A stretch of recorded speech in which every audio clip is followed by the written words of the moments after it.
In this video, I'm going to talk about how much every starting quarterback has left to prove. I've done these videos for the last couple years, and they're pretty self-explanatory, so I won't waste your time any further. The video begins right after this. Before I begin, I want to give a shout out to the sponsor of today's video, DraftKings. Well, everybody, congratulations. We have done it. We are now into the NFL preseason. One of the magical things about the NFL is that no matter how bad your team might have been or may be, there is always a chance of hope that your team might win the Lombardi Trophy. And DraftKings is here to help make your experience this season more exciting. New customers who bet $5 will instantly get $200 in bonus bets. Download the DraftKings Sportsbook app now and sign up using promo code BARRY. The crown is yours. You can help yourself stay in on the action and use your bonus bets on DraftKings same-game parlays for a shot at an even bigger payout. If you love the thrill of live betting, DraftKings also has you covered. You can bet live on in-progress games right as they are happening. If sports betting is not yet available in your state, don't worry. You can still join in on all the fun with DraftKings Daily Fantasy Sports and have the shot to win cash prizes. So download the DraftKings Sportsbook app now. New customers use my promo code BARRY and bet just $5 and get $200 instantly in bonus bets. That's promo code BARRY only at DraftKings Sportsbook. Arizona Cardinals, Kyler Murray. This is like a broken record at this point. Kyler Murray is entering his 7th season already this year, and he still has as many playoff wins now as he did when he was the first overall pick coming out of Oklahoma. We all know that despite his super tiny stature, you can fit him into your pocket. He has a strong arm, and he's very, very mobile, and he has some nice highlights, but the rap on him, and rightfully so, is that he hasn't won anything, and as the season goes along, he gets worse. I guess the wear and tear of the season hurts his little body. I don't know. The other thing with Kyler is that he's a great example of why it's not always a bad thing to play in a small market, because if he played in LA or New York, you can guarantee he would get a lot more shit than he does playing in Arizona, where he's kind of able to just linger and loiter around in mediocrity without getting too much criticism. Either way, I think his prove it rating is a pretty big 8.5 out of 10. Atlanta, Michael Penix Jr. The thing about Penix Jr. that always stood out to me was he had a very lengthy injury history in college. If you go and look at his games played per year at both Indiana and Washington, he had several major injuries, and last year, I know he wasn't injured, but he only played a couple games. Now, in the small sample size he played, he did have some nice throws, but he still only played a small sample size, and therefore he's still technically, in effect, a rookie, so I can't really make any grand declarations about him one way or the other. I think he's exciting. He seemed like he was exciting to watch. He made some exciting throws, but again, we'll have to wait and see. So his prove it rating is a 10 out of 10, as you might expect. Baltimore Ravens, Lamar Jackson. Simply put, Lamar Jackson had one of the best seasons ever in 2024, and he was robbed of the MVP. But a lot of people said, well, now it's even because he shouldn't have won it in 2023, but that's a whole nother can of worms. That's not the point of this. We all know at this rate that Lamar Jackson is one of the greatest players in NFL history. To me, he's already a first ballot Hall of Famer, and the same bugaboos are always the same bugaboos with him, and that hasn't changed this year, just like it hasn't in any of the last years. It's the playoffs, and the longer that Lamar goes without winning a ring or even making a Super Bowl, the bigger and bigger the questions are going to be. It reminds me a lot of Peyton in the early 2000s, where he was putting up these historic numbers and winning MVPs, and he still hadn't won a ring. Now, Peyton eventually got his ring in 2006, so maybe Lamar will be able to squeak out a ring, right? Because the Ravens are still fielding a really good team, and Lamar is smack dab in his prime.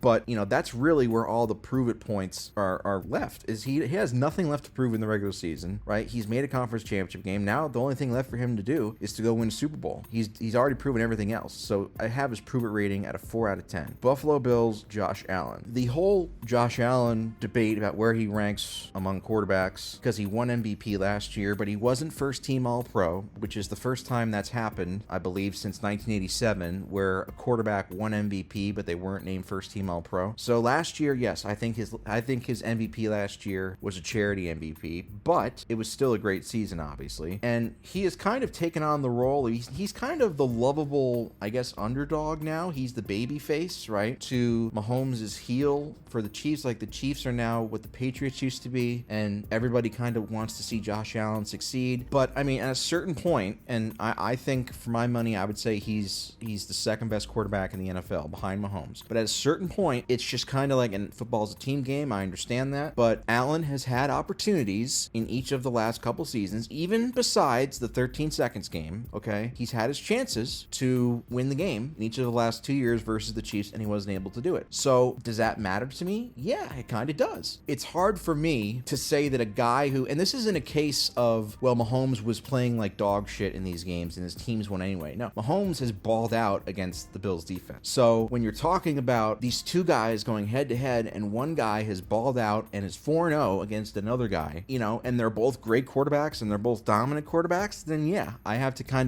end up leaning towards the guy who's won. And right now that's Mahomes. Now, if Allen were to get another shot at Mahomes, which is certainly possible, right? Because he's still young, he's still at his peak, still just entering his peak years, and him and Mahomes, right? They're in their late 20s, early 30s. So I'm sure they'll meet in the playoffs again. If he's finally able to get through Mahomes and he's finally able to, you know, get to a Super Bowl or win a Super Bowl, then I think people will have no issue saying he's the best quarterback in the league. But until then, fair or not, I think that he's not going to be able to take the crown of a guy he's 0-4 against in the playoffs. So his prove it rating, similar to Lamar Jackson, but it's a 3 out of 10. It's a point less than Lamar because he's had better production in the playoffs than Lamar has had thus far. Carolina, Bryce Young. This is not a short joke, I swear to God, but the bar is really the floor for this guy. You would not think that he was a former first overall pick the way people talk about him as almost a charity case. Oh, he had a couple great games when he came back from being benched last year, and that's what you hear a lot. And he certainly, compared to the first part of his career before his benching, he definitely did play better. But again, the standard, we're not talking about a super high standard to clear here. He was better when he came back from being benched for Andy Dalton. That is true. But it wasn't as if he was putting up MVP numbers. Now, who knows? Maybe he really does turn it around and he does end up becoming a good to great quarterback. I mean, we've seen it in recent years with former highly drafted picks, quarterback position. They start off slow and they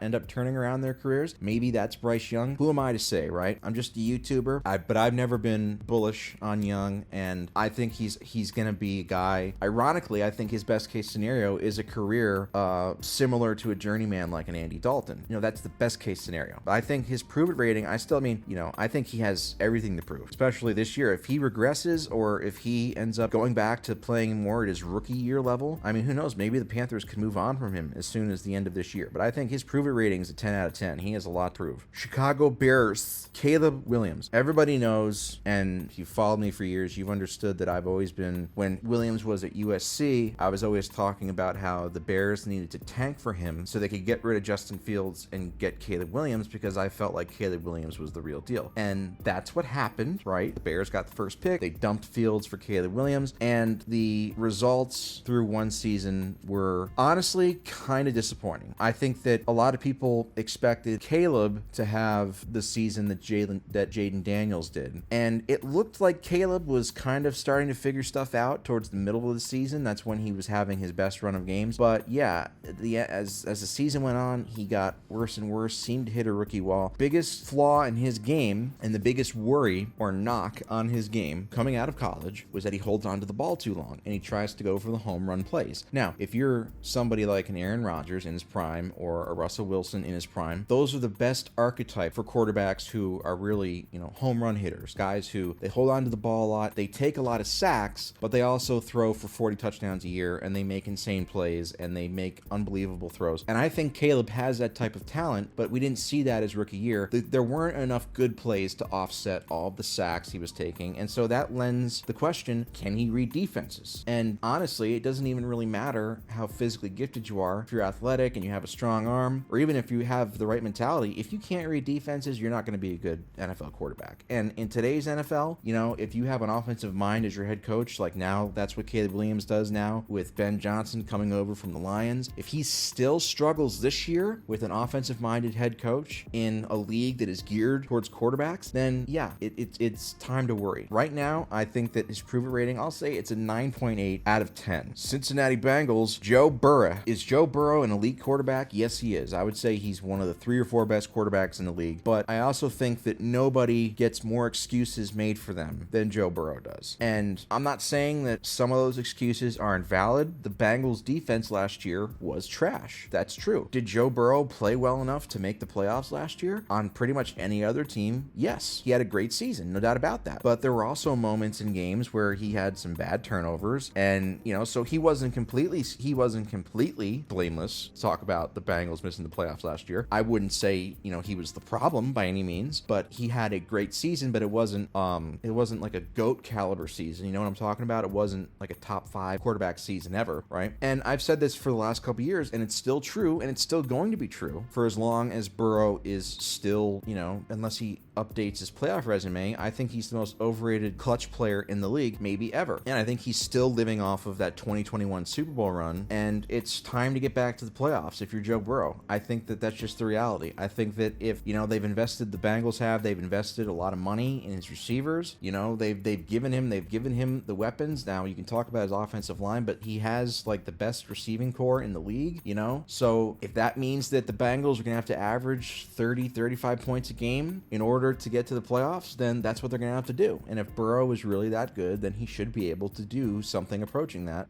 But I think that he gets too much credit for being a clutch performer. And I think some of that has to do, and I'm going off on a little bit of a tangent here, but I think some of that has to do with the fact that people subconsciously kind of give him credit for his national championship at LSU. And people do the same shit with Cam Newton, where they talk about his last year at Auburn, right? His only year at Auburn in 2010, where he was dominant and he won the Heisman and the national championship. And they kind of just lump that in with his NFL career. And I think people do the same thing with Burrow in his 2019 season at LSU. They kind of throw that in with his NFL career. And I'm like, no. That's college football. It's not the NFL, right? They're both first overall picks. So that's just another side tangent. But I think overall, he's in the same boat really as Josh Allen and Lamar Jackson, where his prove it rating, he doesn't have anything left to prove really in the regular season. We all know he's a great regular season quarterback. He's made a Super Bowl. He's made a couple conference championship games. The only thing left for him to do is to close the deal and win a Super Bowl. So his prove it rating is a 3.5 out of 10 to me. Cleveland Browns, Joe Flacco for now. Here's the deal. I think everybody, I say this, the last time Joe Flacco was with the Browns late in the 2023 season, he kind of had this miraculous little 3 or 4 game stretch there at the end of the season where he was like one of the best quarterbacks in the league out of nowhere. And where have we seen that before with Flacco, where he has these random 3 or 4 game spurts where he just plays out of his mind, similar to 2012, right? But yeah, this is a guy who, him and Rodgers are the fucking elder statesmen. Him, Rodgers, and Stafford are the elder statesmen at the quarterback position in this league. But I mean, let's just be real here. The Browns, they might carry 4 quarterbacks, and the quarterback who's getting the most attention for the Browns is Shedeur Sanders, right? I really don't think there's any doubt that at a certain point this season, that if not Sanders, somebody else is going to be, whether it's Dylan Gabriel or Kenny Pickett or whatever. Flacco's not going to last the whole year. He hasn't started double-digit games since 2017. Okay, so he's not going to be the full-time starter this year. He is the greatest mediocre quarterback ever, right? He lucked into a Super Bowl ring and Super Bowl MVP, but he's never had the expectations of a great quarterback because he's never been a great quarterback, and that certainly hasn't changed now that he's 40 years old, right? So his prove it rating is a 0 out of 10, not because he's a legendary player, but because really, who gives a shit? He doesn't have anything left to prove because he's not good enough to really have anything historically left to prove. His legacy has already been set. Dallas Cowboys, Dak Prescott. Here we are again with Dak, and look, I'm an Eagles fan. I hate the Cowboys, so people say, oh, you're so mean towards Dak, and I'm like, look, I don't give a shit. Dak, to me, it's Charlie Brown and Lucy with the football year after year after year, and it's Dallas Cowboys, and we have to hear about the fucking Cowboys, and we have to watch them on prime time 8 or 9 times a year, and they get the most prime time games, and they get talked about more than any other team, and they haven't done shit in literally 30 years, and right now, as I'm speaking, they have a fucking documentary about the 90s Cowboys, and I'm like, yes, who fucking cares about the 90s Cowboys? It's time to move on. Those were your glory years, 30 years ago. Tupac was still alive. Biggie was still alive, okay? But back to Dak, okay? We know he's a good quarterback. We know that he can beat up on bad teams. The rap on him is the same thing now as it's always been, really, for the last couple years, and it's going to be that way until he proves otherwise, which is he's a good quarterback who can put up big numbers in the regular season against bad teams. He can get you to the playoffs, but once he's there, he's not trustworthy. In big moments, he plays like the 4th rounder he was drafted as, right? That's really what it comes down to. It's easy to forget he's a former 4th round pick because he's had, compared to usual 4th round picks, he's had a hell of a career, but at the biggest moments, he always reminds you why he was a 4th round pick. So despite all the numbers and all the fame and attention he's gotten, we're entering year 10 now with Prescott. His prove it rating is still pretty high, 7.5 out of 10, okay? I mean, just here's the deal, okay? Every team in the NFC has made at least one conference championship game since 2010, besides the Cowboys, who last made it in 1995. So get to a fucking conference championship game, at least, Dak. Come on, you don't want to be Tony Romo 2.0. Denver Broncos, Bo Nix. It's amazing, Bo Nix. He's already approaching 40 years old in his second season. I don't really know where to land on Bo Nix. I thought he had a better than expected rookie year, but I'm still not completely sold on his potential. I feel like a lot of people, they look at young quarterbacks and they think, oh, the progress is going to be linear, like year by year they're going to get better. And I think that sounds great in theory, but that's not always the reality. And there's some quarterbacks, and there's some even younger quarterbacks or rookie quarterback who really, this is about as good as they're going to get. And I feel like that's not to say that Bo Nix can't improve, but I wonder, like, maybe he's going to be one of those guys that has a high floor but a low ceiling. I just don't see him becoming a superstar. That's me. I think he's going to have, like, I get Alex Smith vibes from him. Just that type of career. Respectable career, but like not a guy who's going to win MVPs. And especially since he's playing in the same division as Mahomes and the Chiefs. So unless Mahomes dies or retires, he's not going to win anything important. So his prove it rating, I still have it at about an 8 out of 10. Still obviously has a lot to prove, but he's not a complete and total scrub, which is more than you can say about really every other Broncos quarterback since Peyton left. Detroit Lions, Jared Goff. Goff is just a boring doofus with a smoking hot wife. I mean, my goodness, his wife is very lovely. Roller coaster career. He is the type of guy, he is just good enough to get you. He's like a slightly, I would say, better version than Dak Prescott. The same type of quarterback where they're just good enough to get you into the big moments, but they're not good enough for you to completely trust them in those big moments. Because again, Goff, he's made a Super Bowl. He took the Lions to a conference championship game. So in other words, he was a game away from leading two different teams to a Super Bowl, which is not a small feat, okay? No offense to Rex Ryan. But yet he's not considered, even though his numbers the last couple years have been really, really good, he's not a guy, if I said to you, oh, we have to face Jared Goff this week. You're not afraid to face Jared Goff. He's had a lot of team success, but it never feels like he's the driving force for that team success. He has a good thing going in Detroit. He can win double-digit games for the foreseeable future the next couple years, but as we saw last year in the playoffs, he still isn't really trustworthy in the playoffs. He shit his pants in the Super Bowl, and he shit his pants in the playoffs last year, and those were his two best chances thus far, outside of a couple years ago when they made the NFC Championship game. We're in a game which they blew a 17-point lead, which never gets talked about, but that's the least liable loss that he's liable for, was that NFC Championship game loss. But you still just don't trust him in the playoffs, despite all the numbers and despite the success he's had. So I guess I'd say he's about a 5.5 out of 10. He has to still prove that he can win the big one. Green Bay Packers, Jordan Love. I keep saying this every time I talk about Jordan Love, and I think it's really the best comparison. He is the same way the 49ers had Joe Montana and Steve Young. Who came after Steve Young? Jeff Garcia. And that's, to me, that's what Jordan Love is. And Jeff Garcia, and that's not, I don't mean that as a slight, because Jeff Garcia was a good quarterback, and he made a couple Pro Bowls. He had some good years, but he's not as good as Montana and Steve Young, just the same way like Jordan Love is a good quarterback. He's not a bad quarterback, but he's inconsistent. All right.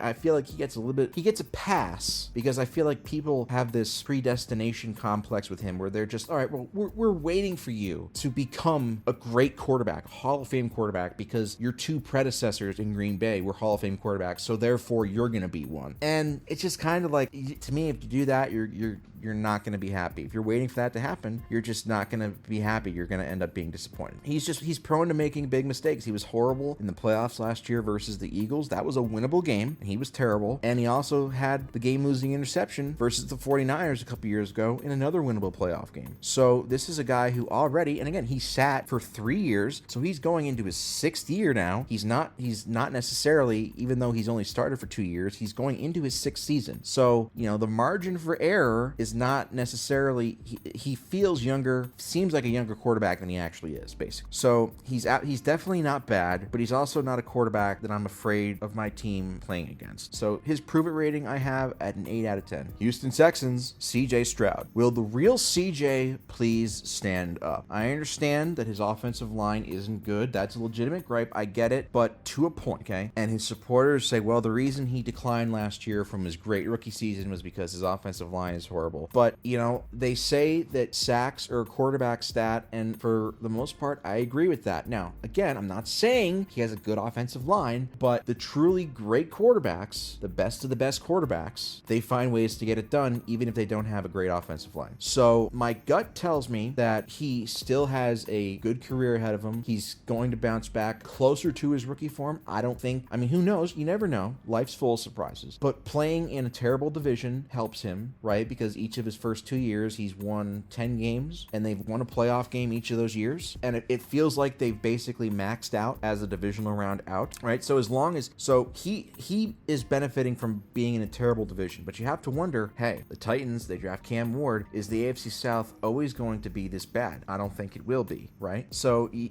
have to take these things into account when you're evaluating young quarterbacks. And again, everybody just assumes, well, every year, you know, it's going to be, the improvement is going to be linear. It's going to be, you know, every year you're going to see progress. That's not how reality works. That's not how sports work. Very rarely, right? So as long as he's healthy, the Texans should win the AFC South for now. But if Cam Ward ends up being the real deal and Trevor Lawrence, you know, I don't know. I'll get to him in a little bit. You know, we're still waiting for Trevor Lawrence to be the great quarterback he was promised to be. And the Colts are obviously a complete fucking mess at the quarterback position. So we know that Stroud is good enough to win the terrible AFC South. We know that he's good enough to win some wild card games. Can he beat Mahomes, Allen, Burrow, and Lamar? Like that, those are the guys that if he and the Texans are ever going to get anywhere or get anywhere close to a Super Bowl, they're gonna have to beat those teams. And at this moment, I don't think he's good enough to do that. So his prove it rating is a 7 out of 10. Still has a bright future, but he did have a undeniably disappointing sophomore slump. Indianapolis, who knows? Now, the day that I'm recording this, the Colts announced that Daniel Jones is their starting quarterback, but I said, you know what? Daniel Jones is fucking dog shit. So really, it's similar to Cleveland with Flacco. Right now, Daniel Jones is the starting quarterback for the Colts, but we all know that could change very much. At the same point, I feel like this is such, I've been a huge Anthony Richardson fan, you know, Big Tony. I've been like in his corner. I was very bullish on him, and he's just been complete dog shit. This is absolutely the biggest strike against him so far, is that can't beat out Daniel Jones for a starting spot in 2025. As a former 4th overall pick entering his 3rd season, you can't beat out Daniel Jones. That's to me, that's even worse than him asking to be subbed out during a game last year because he was tired, right? I feel like the Colts, I mean, like it's like a mystery box. It's like the Family Guy episode where Peter's like, well, you know, they have a boat, right? But there's also a mystery box, which could be anything. It could even be a boat. And I feel like Daniel Jones is the boat in the sense that he's a shitty boat with a broken down motor. We know he sucks. And Richardson is like the mystery box where he probably sucks, right? But I mean, they invested so much capital into him, draft capital, and he's got much more physical traits. So it's like, why not just give him one more chance, right? Who knows? He may turn out good somehow, right? But both of these guys stink, and the Colts should probably prepare, and Colts fans should probably prepare to have a top 3 pick next year. You know, the prove it rating for both of these guys is a 100 out of 10. But who knows? Maybe Arch Manning, maybe we'll get a Manning back to the Colts. Maybe that's what the NFL script writers want. Jacksonville Jaguars, Trevor Lawrence. This is the same thing with Trevor Lawrence, and I already hinted at this a couple minutes ago, which is that at this point we're entering his 5th year, and I mean, there's very few quarterbacks in NFL history that came into the league with super high expectations, sucked, or were mediocre for their first 4 years, and then somehow became great with the same team, right? To me, I think if Lawrence is ever going to reach his potential, it's probably going to be like a Baker Mayfield situation where he gets traded or cut and he goes somewhere else, and everyone's like, oh, this is the guy that we thought we were getting out of Clemson. He's still, you know, his highlight reel throws are still really awesome, but it seems like he's always been a tick slow at making throws and making reads, and that's held him back. It looked like he had turned the corner in the second half of 2022 and the first half of 2023 when, you know, they had the playoff game, right?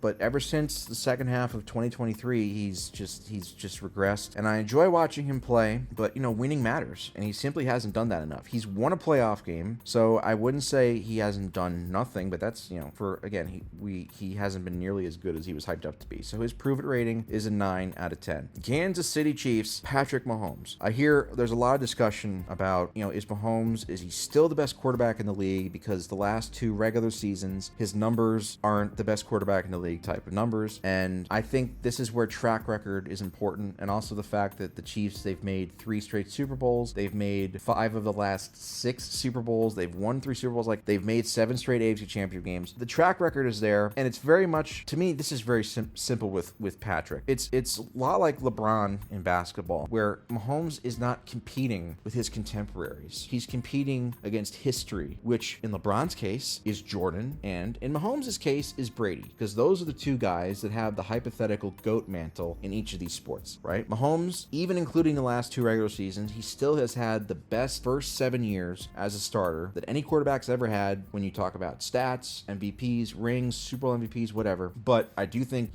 him not cashing in on that three-peat and winning the 4th ring last year, it was a massive missed opportunity. Even for a guy like Mahomes, right? And everybody thinks that he's has the refs in his pocket and stuff, and the Chiefs are the evil empire now. But still, I mean, winning Super Bowls, even for guys like Mahomes, there's a reason no team has ever three-peated in the Super Bowl era. It's fucking hard to win Super Bowls, right? I still think, even though his numbers have declined in the last 2 seasons, he still controls the game, tempo of the game, converting third downs, things like that. He still does that better than anybody.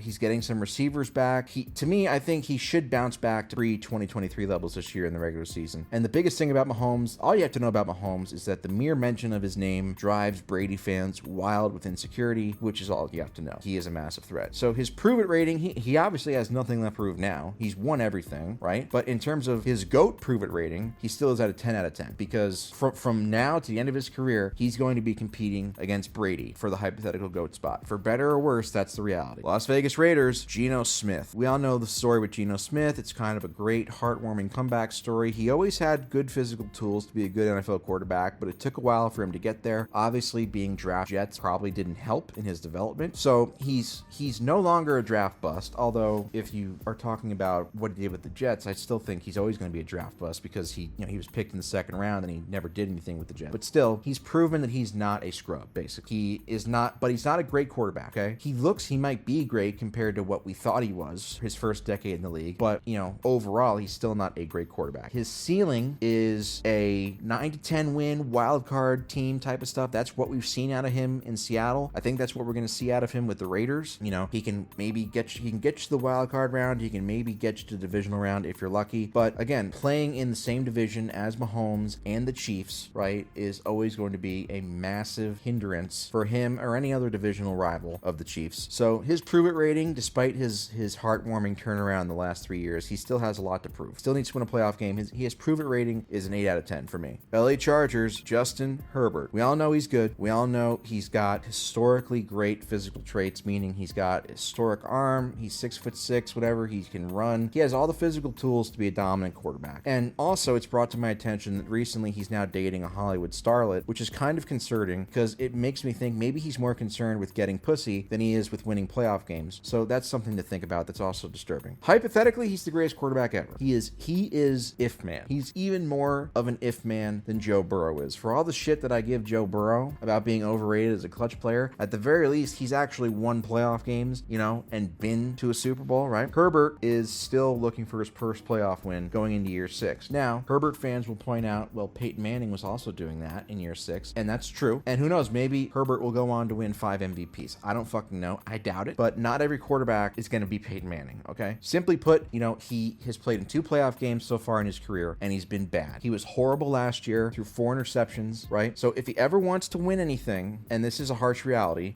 I would say he's a top 10 quarterback, probably towards the lower end of the top 10. And I think if he's ever going to win anything important, and again, just like with a couple other guys I've mentioned already, plays in the same division as the Chiefs and Mahomes, so that's also going to be a hindrance. So if the Chargers are ever going to win anything with Herbert, then they have to hope that about 5 or 6 other quarterbacks who are better than him all die or retire simultaneously. So his prove it rating, I'll say an 8 out of 10, but his Riz is a 10 out of 10. LA Rams, possibly Matthew Stafford. There is a rumor going around that Matthew Stafford might be dead, and that the Rams, over the last couple weeks in the offseason, as we've gotten closer to the start of the season and gone through training camp, that they are basically doing a weekend at Bernie's type of deal with Stafford, trotting his corpse out there to make it seem like, oh, hey, look, there's no problem here. I don't know. Either way, with Stafford, it's kind of like, he's in a weird spot. Again, he's like the elder statesman. We already know what Stafford is at this point. He's a guy, he's a good quarterback. He's basically like like the mature version of he's I don't know. He's a lot like Justin Herbert. Herbert's a lot like the Detroit version of him. And we don't know if Herbert will get the breaks to have a second act, get traded to a loaded team, the way that Stafford did with the Rams. But they're very similar. But the difference is that Stafford has that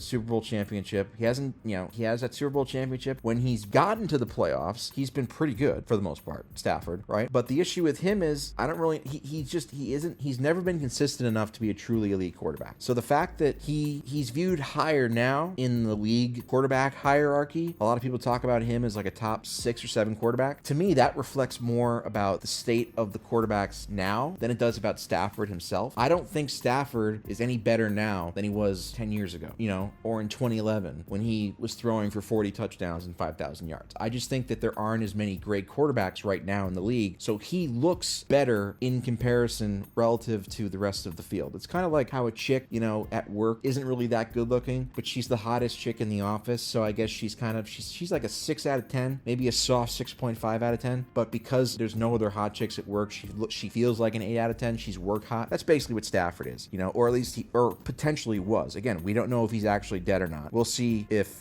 he's able to be alive at the start of the season, but there is some concern about whether or not he's dead. Miami Dolphins, Donnie Tagovailoa. Yes, Tua's middle name is Don, which is why I'm going to call him Donnie just as a change up. We all know the story with Tua. He's proven now that he's not a scrub, but is he as good as his numbers say? Not to me. He simply, at this point, can't be trusted to win any games unless the weather is perfect, but luckily for him, he does play in Miami. We already know the history with him. He's always a concussion risk. Probably should have retired already, to be honest, but maybe the Dolphins are hoping that he'll get another concussion, which will cause him to forget the previous concussions he's had, kind of canceling out, kind of like how negatives work in math. It's similar to how people with Alzheimer's can forget they have Alzheimer's by having Alzheimer's. It's very magical. But anyway, Tua, he still doesn't have a signature win under his belt. You might say the Dolphins putting up 70 points a couple years ago, which was objectively pretty cool, but that was against a shitty Broncos team. And I highly doubt that's going to change anytime soon, because by all accounts, the infrastructure and the team leadership of the Dolphins seems to be eroding from the inside. Mike McDaniel seems to have completely lost the locker room, or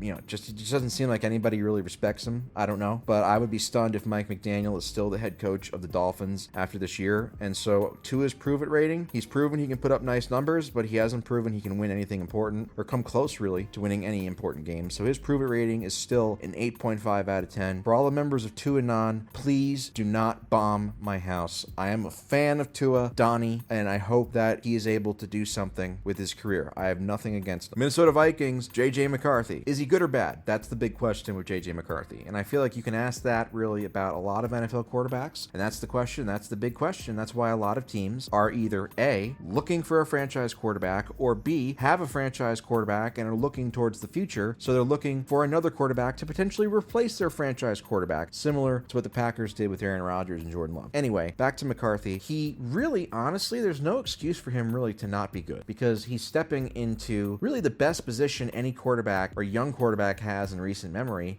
This is a Vikings team with the skill position players, Justin Jefferson, Jordan Addison. They got some TJ Hawkinson. They got some studs, right? They had fucking Sam Darnold in MVP conversations last year. So to me, if JJ McCarthy, if he sucks in this situation, then yeah, there shouldn't be a lot of room for error, margin for error for this guy. If he sucks, you should get rid of him, pull the plug, and draft another quarterback pretty quick. Anyway, he was a game manager in college. He has a good arm. I don't really have much more to say to him at this point, other than he's also, Michigan, they had problems with cheating when he was at Michigan. And so, it's not the first time in the NFL that we've had a Michigan quarterback who was mired in cheating scandals, right? Just putting that out there. But anyway, his prove it rating is a 10 out of 10. New England Patriots, Drake May. He kind of reminds me of like a doofier version of Justin Herbert. Like they're both 6'5", 6'6", both athletic, both have huge arms, right? But he seems like a touch less gifted physically than Herbert is. But we just got done talking about JJ McCarthy being a young quarterback in a great situation. Well, it's really the opposite with Drake May. The Patriots are a horrible situation. I don't really know what good Mike Vrabel is going to do for a young quarterback. Maybe, who knows, maybe Mike Vrabel will,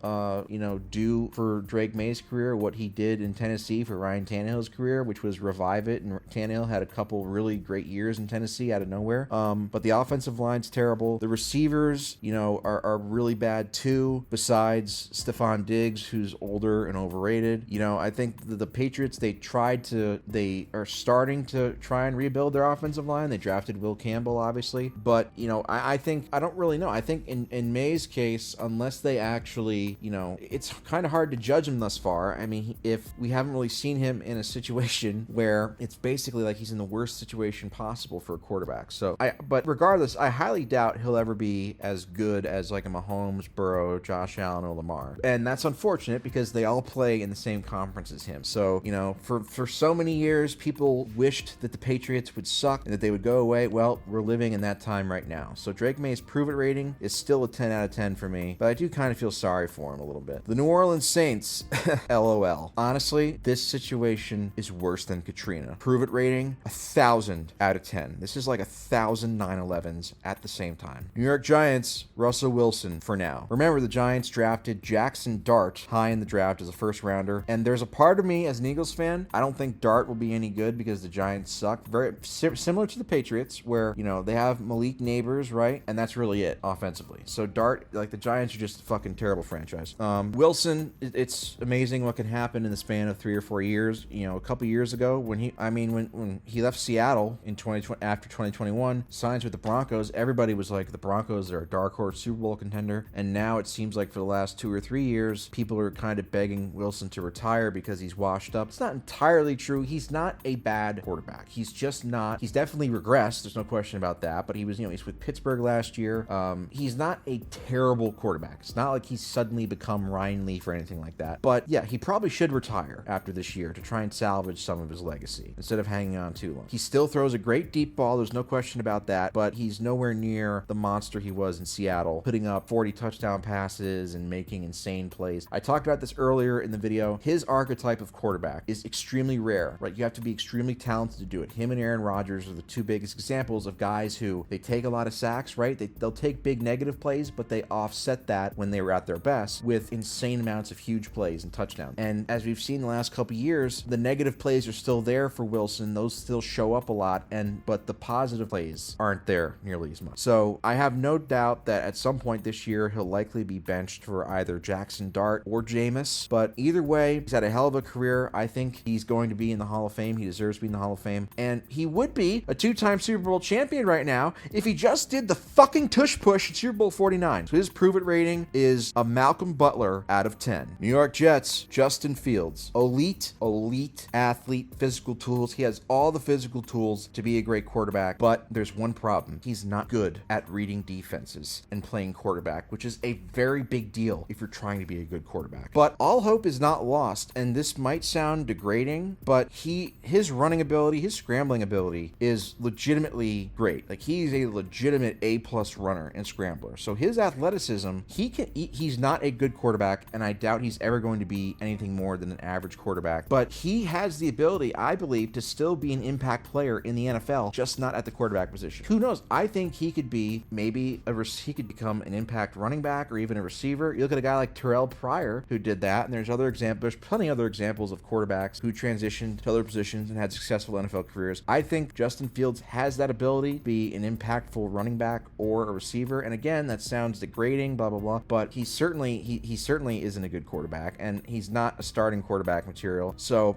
he's not going to last very long as the Jets starting quarterback. I can tell you that much. Prove it rating 10 out of 10 for Justin Fields. Philadelphia Eagles, Jalen Hurts. I really want to let it be known that I am not ignorant to the situation right now that I'm in as an Eagles fan, how spoiled I am right now as an Eagles fan, because the biggest problem for me is that I have to listen to people talk shit about my quarterback when all my quarterback does is produce touchdowns and win, okay? So many fan bases, they are dying. Their biggest issue is they can't find a good quarterback, whereas my biggest problem is defending my quarterback from people saying that he scores too many touchdowns and that he wins too much and that he's on too good of a team and therefore he's not actually good. That's a great situation to be in as a fan. Now, he's not, if you're talking about a 3rd and long or a pure passing situation, he is not quite the guy that Mahomes, Allen, and Burrow are, but he is still capable of making every single throw. And if you don't agree with me, put on tape of Super Bowl 57. No, No, not Super Bowl 59, the one,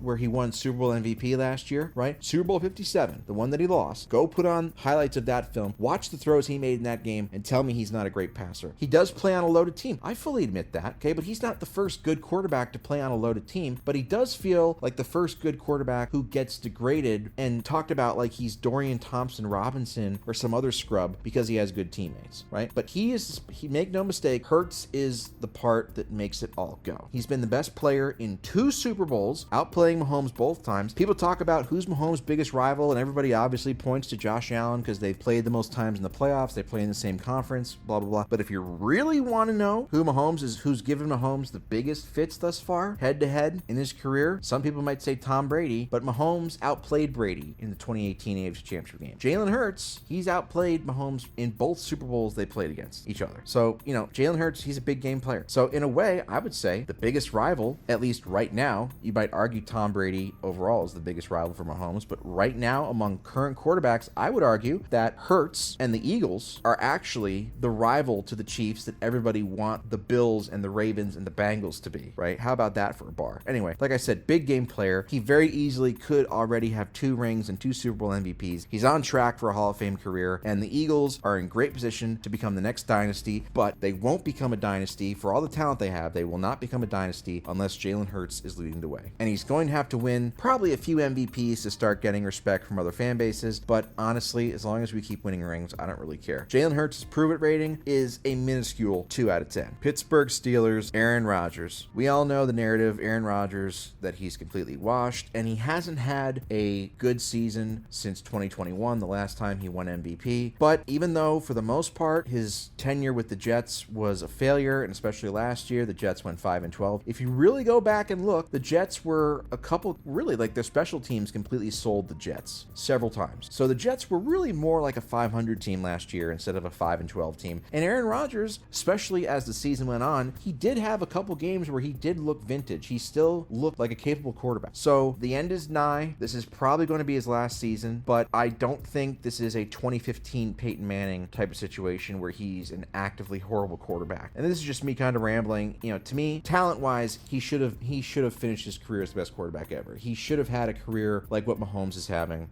based on his arm. To this day, I've never seen a quarterback throw a football better than Aaron Rodgers. Aaron Rodgers' A game is better than any other quarterback's A game ever. The problem is that he didn't have that A game show up enough when he needed to. Okay, but at his best is better than anybody else's best that I've seen with my own eyes. But even though you say he's had a quote unquote disappointing career, 4 MVPs and a Super Bowl MVP, still absolutely nothing to sneeze at. Still very legendary. And just looking at the team he has now, the Steelers, they always find a way to win 9 or 10 games under Mike Tomlin. As we all know, Tomlin's been there for 18 years now. This is his 19th year. He's never had a losing season, right? And I just have a sense that Rodgers is going to be another year where the Steelers win 9 to 10 games and they find a way to get a wild card spot and they go one and done. And when they do that, when the Steelers have their annual wild card desecration, right? Aaron Rodgers will finish his career with an 11-11 playoff record, perfectly balanced as all things should be. His prove-it rating, he has nothing left to prove, despite all the weirdness. 0 out of 10. San Francisco 49ers, Brock Purdy. I've said this before, but he's never going to get any credit as long as he's on the 49ers because of Kyle Shanahan. So it's somewhat similar to Jalen Hurts' situation, where every time you make a good play, it's because your team is loaded or your coach is a genius, and whenever you fuck up, it's your fault. Also similar to what we saw Jared Goff go through with Sean McVay. And it really took, it took Goff going to a completely different team, right? And succeeding there to really stop the questions of, oh, is he just a McVay merchant, right? So honestly, no matter really what Brock Purdy does